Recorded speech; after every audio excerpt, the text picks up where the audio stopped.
मिले है घाट हवा पर। अभी सुन रहे हैं बगैर से इस धमाका को।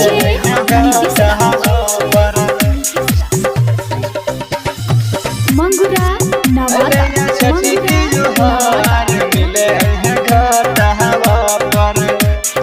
सुन है गे बाबू सुन है गे सोना अले छठी की जोहार मिले है घाट हवा पर। घाट हवा पर सुन है गे बाबू सुन है गे सोना अले छठी की जोहार मिले है घाट हवा पर। करबो हम तोहर इंतजार मिले है घाट हवा पर। करबो हम तोहर इंतजार मिले है घाट हवा पर। घाट हवा पर सुन है गे बाबू सुन है गे सोना अले छठी की जोहार मिले है घाट हवा पर। घाट हवा पर सुन है गे बाबू सुन है गे सोना अले छठी की जोहार मिले है घाट हवा पर। करबो हम तोहर इंतजार मिले है घाट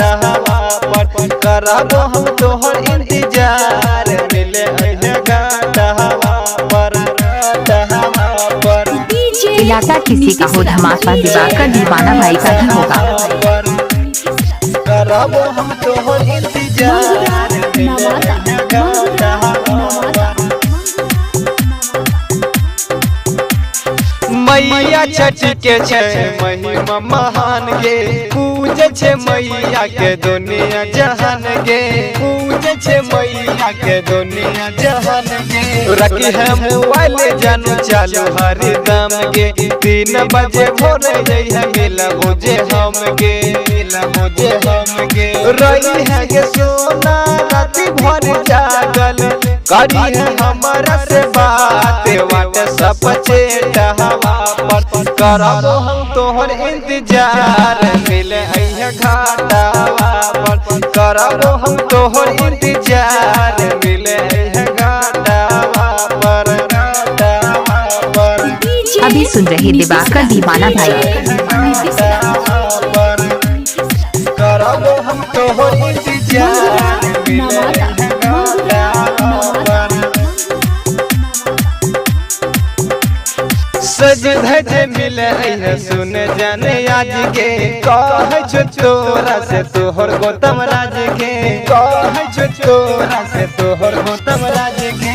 डरी है कुछ करते दुशासन ओई है के जन मिले तू सुखासन। तू सुखासन बापू विकास के कई भी है फोन सोना घर से निकल भी जाब ये भी जब रोड हवा पर। करबो हम तोहर इंतजार मिले है घाट हवा पर।